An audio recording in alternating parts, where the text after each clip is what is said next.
Hi, welcome to the great indoors. My name is Deborah, and I have over 300 indoor houseplants that are living and exactly one fake tree. And all of my plants are eyeing her suspiciously, like, what is she doing here? Like, she's temporary, don't worry. They get jealous, you know. You don't want to deal with a bunch of angry houseplants, let me tell you. Anyway, today I thought I'd talk about the history of the Wardian case, which is just another word for what we today would call a terrarium, or some people would call them a vivarium or a viv, depending on what you put in it. But basically, the Wardian case was first used in the 18th century to transport fragile and non-native plants to different places around the world. Before the Wardian case, attempts at transporting plants from one side of the world to the other were rather iffy. They would often die on the long sea journeys or whatever. So then this dude was just like, hey, I built this like glass case. Why don't you just put them in there? And they seemed to do really well. And so they were like, hey, that's a great idea. And they did that. And the guy's name was Ward. And that's why it's a Wardian case. And it's very fortunate because a decade previously, someone with a much more hard to say name created what we know as the Wardian case or terrarium. But because of his failure to patent it, Ward gets all the accolades and credit. Kind of like Edison. Same thing. But in the plant world. So, yeah, basically, you know, a Wardian case is any kind of glass, or it could be plastic. They didn't have plastic back then, so I don't know what a true Wardian case would be.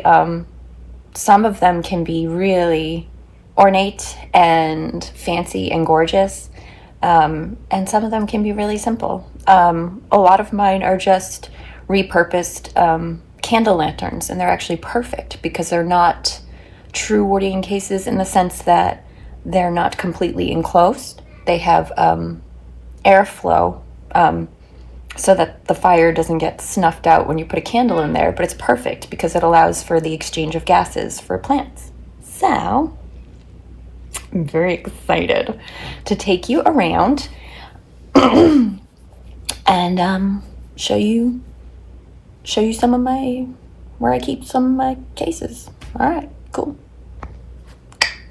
So we're gonna start just right here. This is my most basic case, and it sits in the east-facing window.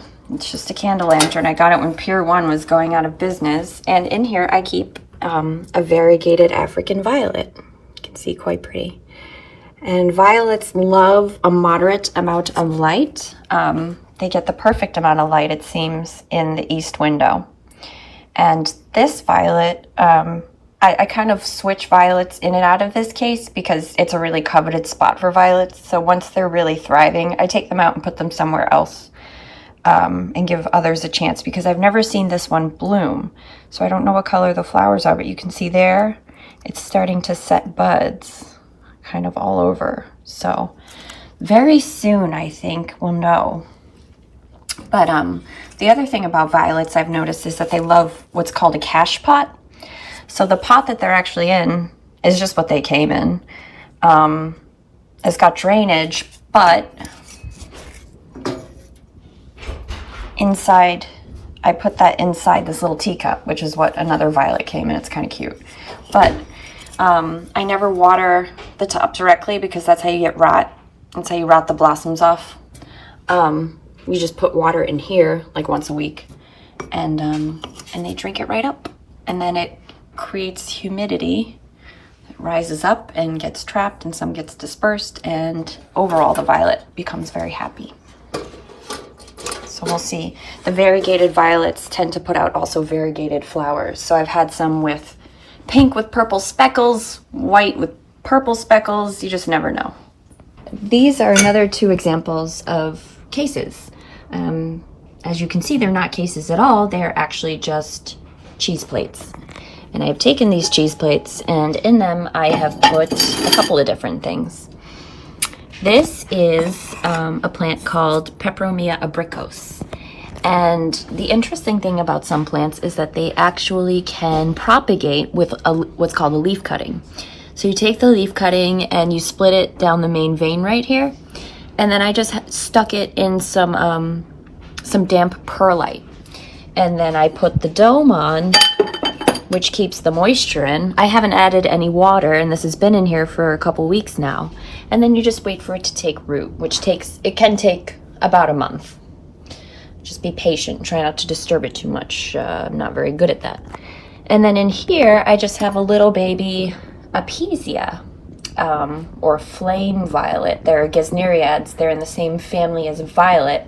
So they too like moderate light and moisture, and they are also capable of flowering. This one's not in flower right now, but I had one that was just finished flowering. This is another example of an Apesia. There's a lot of variety between the species, and they can be all kinds of beautiful colors. I have this one's called Silver Skies, so I'm very fond of that. So they're very pretty. And then this is also an Apesia, so you can see, yeah, a lot of variety in the species, and they trail. They're very pretty plants. They're very underrated in my opinion. And soft leaves. So what else do I have for cases in here? So here, although it's quite dirty on the inside from where I just splashed water in there, is another example of a case. And you can see the top of this one is completely open, but inside I have another Peperomia is a good species for, they love high humidity and they love moderate light, just like, what else is in here? Violet. This is a jewel orchid.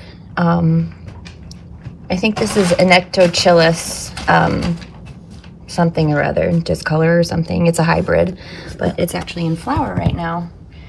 I've only recently been able to get orchids to flower.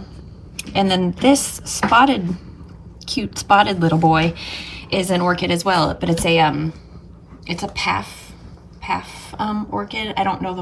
I can't remember the full name, but basically PAFs are the essentially the lady slippers. So like the pink lady slippers we get in New England, same family.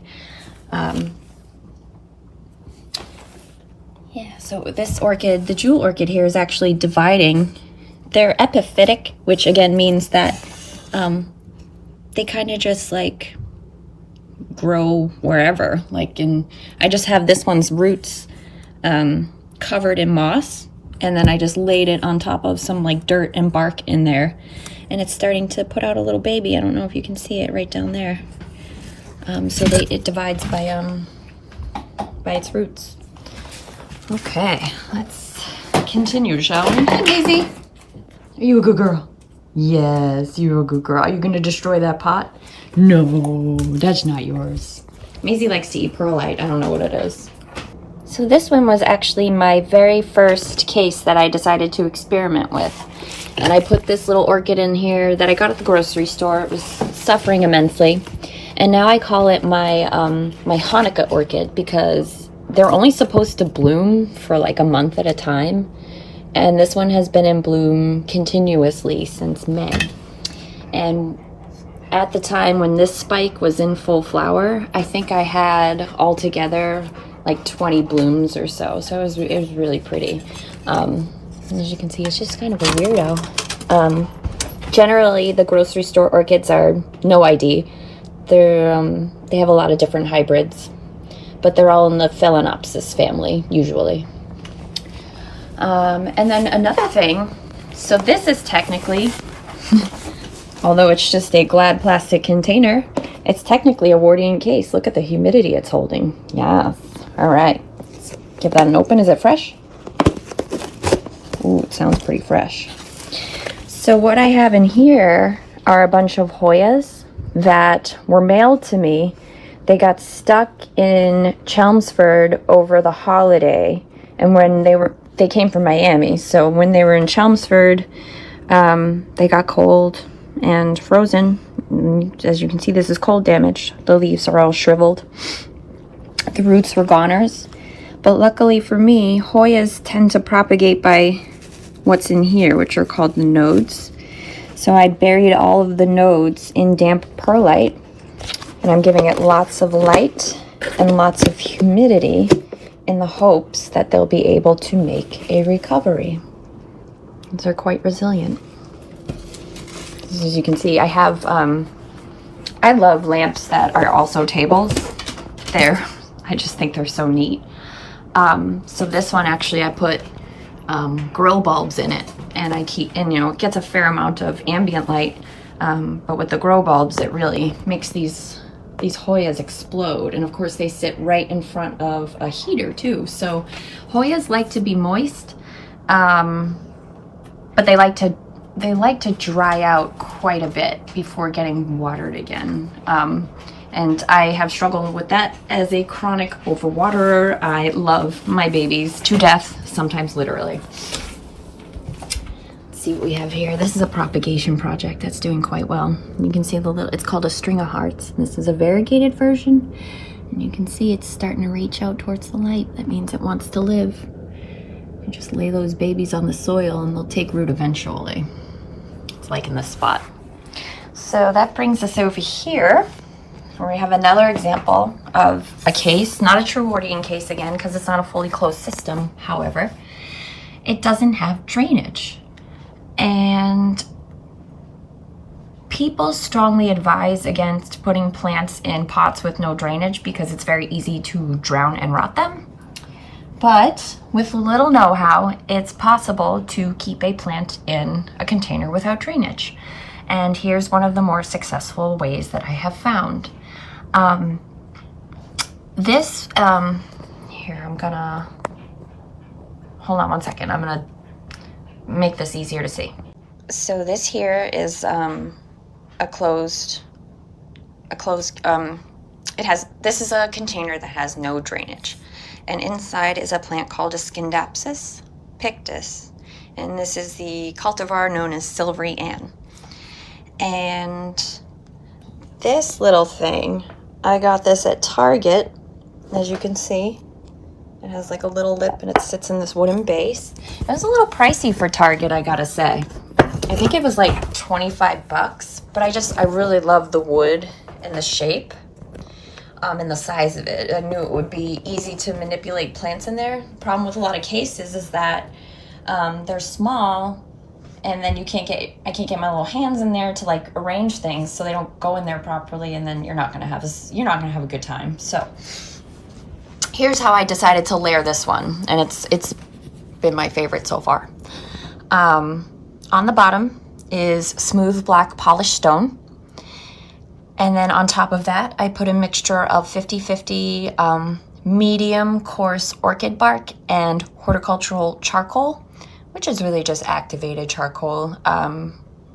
Horticultural charcoal is marketed as such to make more money, but you can get activated charcoal that does pretty much the same thing.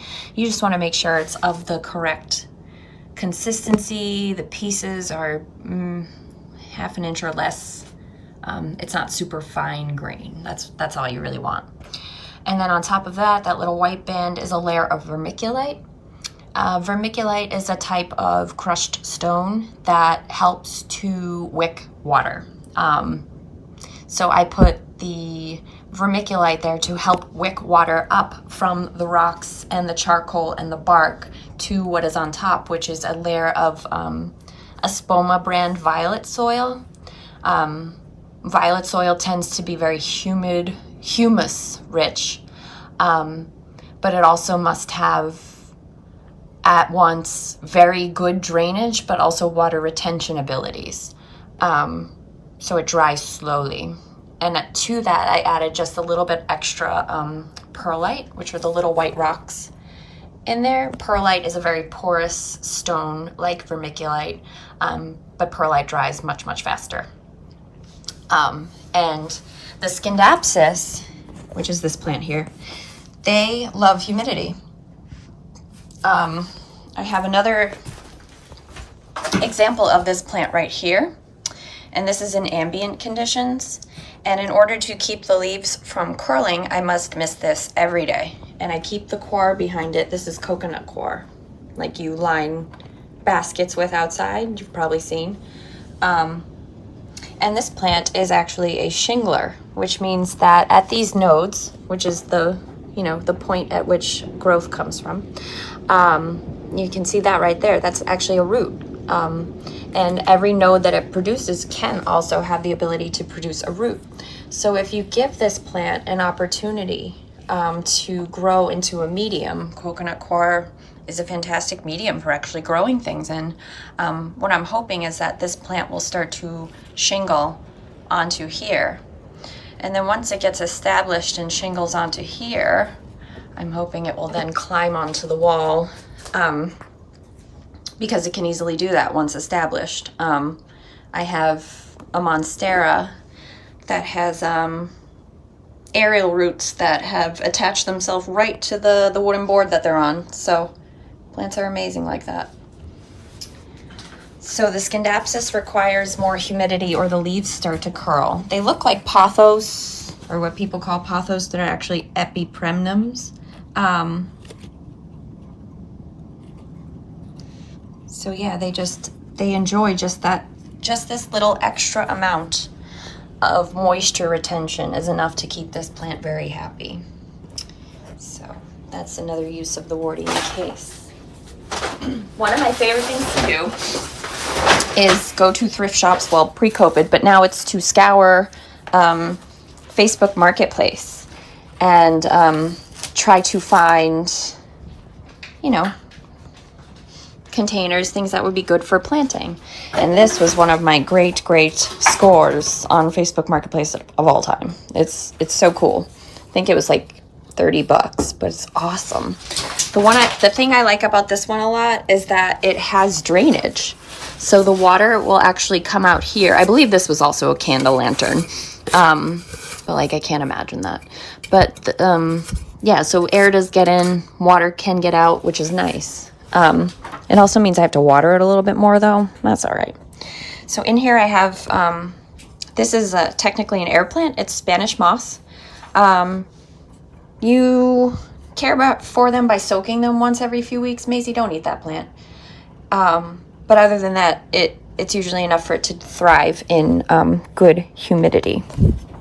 And then there we have another variegated violet. This one also has not bloomed for me yet, so we will see. Another Path Lady Slipper orchid that my cat munched. My cats like to munch orchids. It's annoying. This is just a mini African violet. It produces very cute periwinkle flowers, so I'm looking forward to that again. It got covered with a little bit of dirt, and I'm afraid that, yep. Got a rotten leaf there. Too moist. Yeah, that's what happens to violets. They don't like stuff on their leaves, and when I planted this I was a little sloppy, admittedly. And then a nice little peperomia that seems to be enjoying the light in here. Can probably use a misting, actually. Misting, mixed feelings about misting, because while misting can increase the humidity in a very contained area, it does almost nothing. So I am going to give that case a little misting because I think it could use some more humidity. I have mixed feelings about misting because while it is useful in a closed container and can raise the ambient humidity, outside of a closed container it's almost useless. It won't raise the ambient humidity of an entire room. And often what it does is leaves spots on the leaves from either mineral deposits in tap water or it causes leaf burn when the sun then hits the water on the leaves and magnifies it and causes a burn. So, but in a closed container, it's very helpful. It raises the humidity almost immediately. So I'm going to do that now. I got this little mister from Amazon, I think. But oh no, I didn't get this one on Amazon. I got it at Sally Beauty Supply. And the thing I like about it is like you press the button once, and you get like a nice long mist.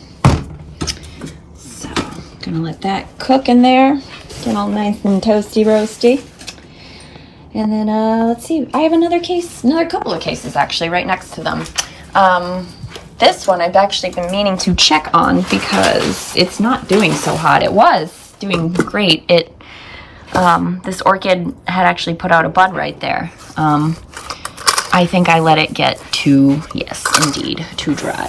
So I'm gonna go ahead and open this up and just pour that right in there. So, oh yeah, have a drink. And as you can see, that one drains too, which I like a lot. And it's getting this really neat patina, which I'm into. I am into this. So this orchid actually needs more water than that. Wow, okay. Let's see. Let's get that moss nice and...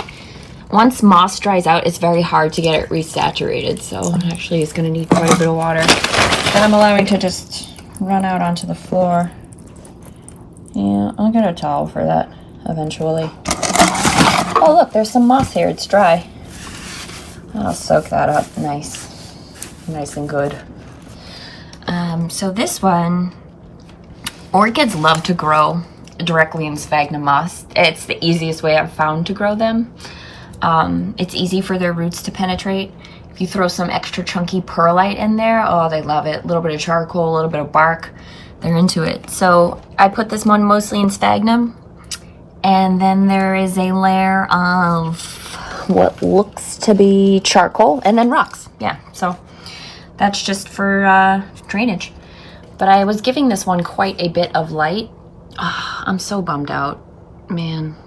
It was just a little too high up for me over there. It's up there above this lamp, so I wasn't really getting to it. I'm gonna, you know what? So I made an adjustment because up there on that hook, the plant wasn't getting its proper care. So I'm gonna move it right down here so it gets the same kind of light, but now I will be able to monitor its water more closely.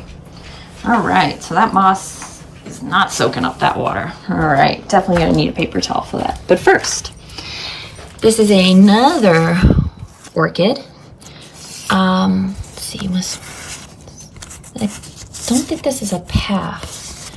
I forget. I have a couple of this kind. This feeling pretty dry too. This one I struggled with because it was my first non-phalaenopsis orchid and it requires different care. So I almost killed the damn thing. But now, as you can see, it's putting out some really, really nice roots. And you can see the ones that have rotted because I was not doing a great job. This orchid is technically in a dormant period right now. It's not actively growing. It's putting down roots. It's taking in sunlight. It's doing all that stuff. But yeah, it has not grown, and I've had it for like 6 months. And it can be really discouraging to have a plant in your care for 6 months and not have it grow. But I guess they're really rewarding. I don't know. Remains to be seen. I'll just keep taking care of it and see what it does. Yeah, if it dies, it dies. Fine. Look, flowers in the winter. My favorite thing, flowers in the winter. This is oxalis. I love this. Ugh, so pretty. So I was gonna say that was about it for wartying cases in this room, but I forgot one very crucial member of my plant family. And that is this guy. This is the IKEA Fabricore cabinet. Did you know there is a whole community of people? They have a group on Facebook. It's called IKEA Greenhouse Cabinet, I think. And there are just a bunch of people who get Mills bows and Fabricors and Detolfs, and they turn them into greenhouses, which is what I've kind of done here. And the setups can be very elaborate.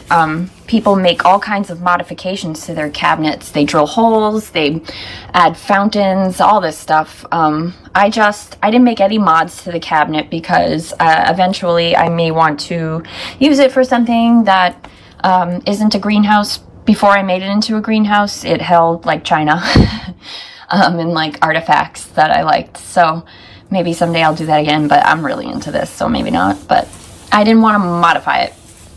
So what I did do was I put a little seedling mat.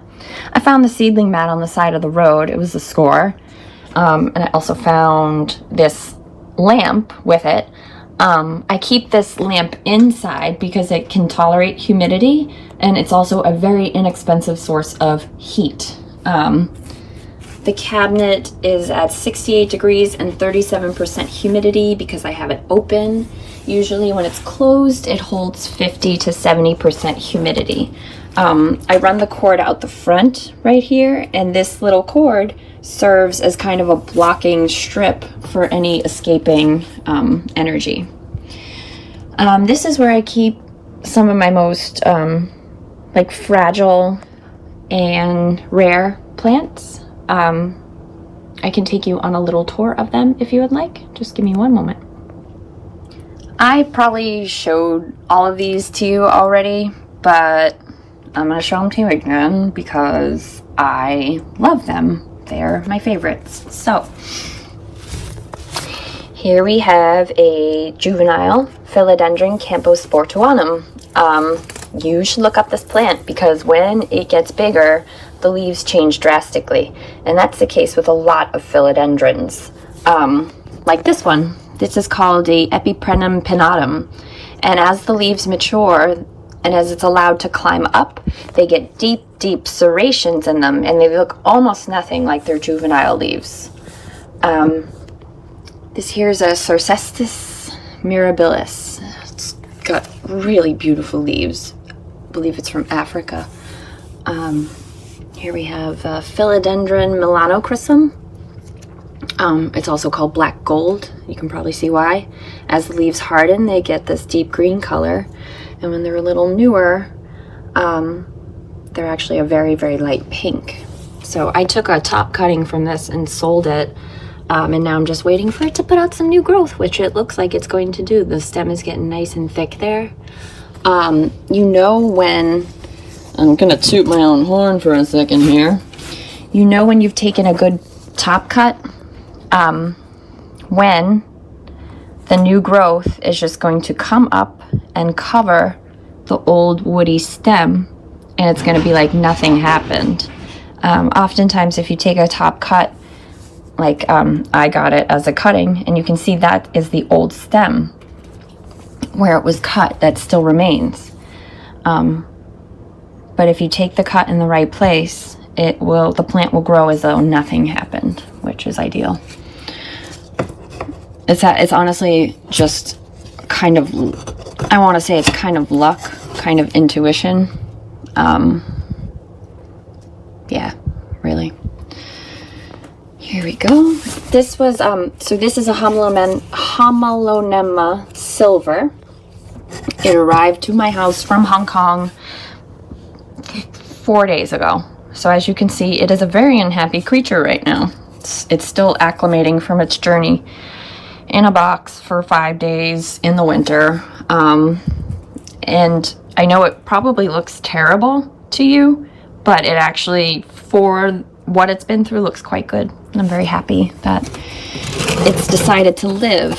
You know when it's decided to live, when it starts to just stand up on its own, and when the leaves have some rigidity. What also came with it was this. This is called a Begonia dracopelta, which, if you know any Latin at all, or even like any of the Romance languages, it sounds like it means dragon skin, and you can see why someone might decide to name it that. But yeah, so this came with it, and as you can see, it's suffering a bit. I mean, it's good, it's gonna live. Like you can see, the leaf is standing up on its own, but this one melted pretty much right away. And these two melted and then got crispy, which seems like it would be bad, but it's actually good.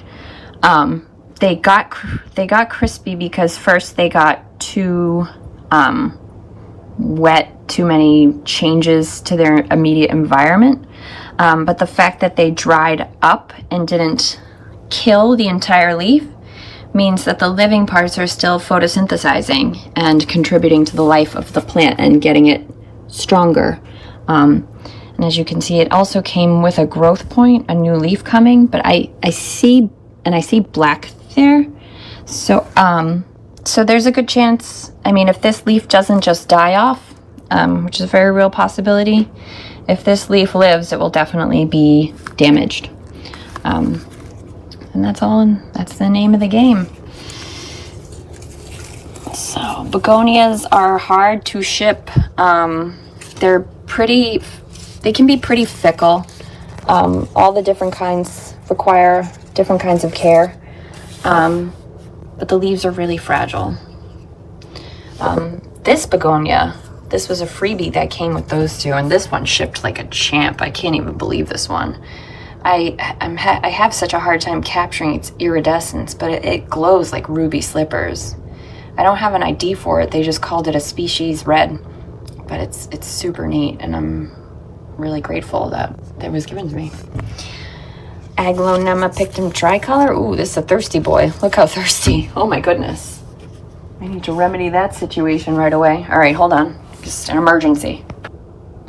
Yeah, so actually I've had this pictum tricolor since August. And when it arrived, it had, let's see, it had these two leaves.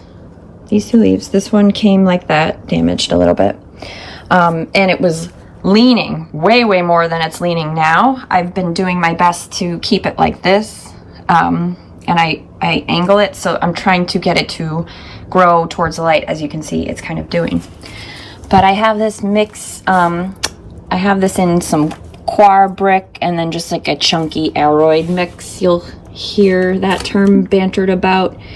It's nondescript. It just means that the plant, the soil retains moisture, but also has enough air pockets for the roots to kind of go through.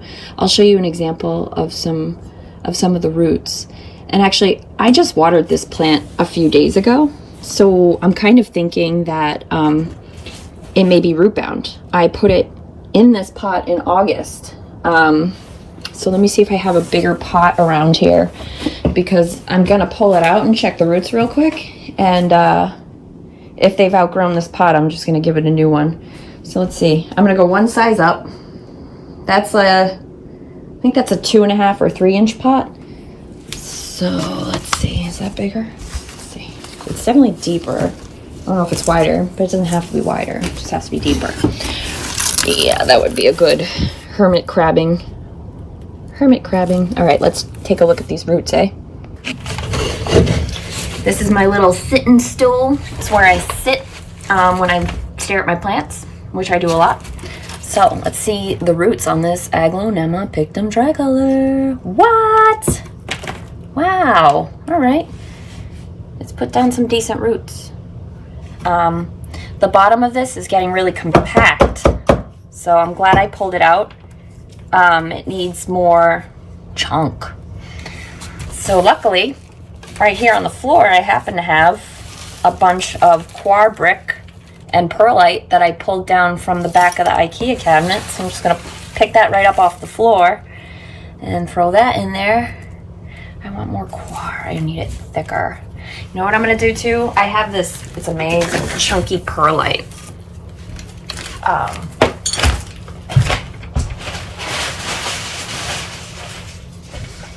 So perlite comes in a few different grades. This is the chunky perlite, and this is probably what you see a lot. So back out, mix it up on the floor here. Let's see. I'll show you what I'm aiming for here. the kind of mixture I'm talking about, and that is like, wait, am I doing this right? Was it like this? Is it like this? Yeah, so just, you see all the chunks in there because, hold on, I'm gonna turn this around.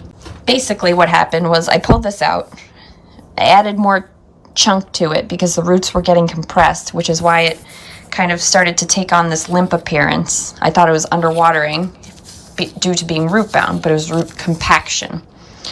It's got this lovely little, how do I get that? Growth point. I'm trying to show you. There it is. So that's going to be another leaf. And I made a really nice discovery.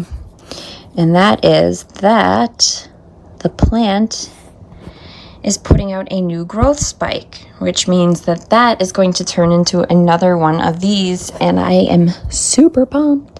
So I'm just covering that back up with some fine grade perlite, which will keep it shaded from the light until it's ready, because it's got some roots on it. You don't really want the roots exposed to light, and it will be able to easily push through and up this. So I actually want to move this. I want to give it a little more light.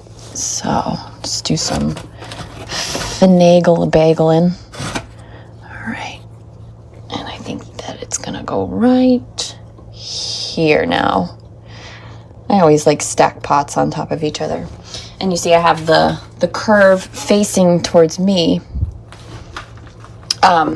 because the main source of light that it seems to gravitate towards is up there. So I'm hoping the plant will grow that way. Thank you for joining me for the great indoors.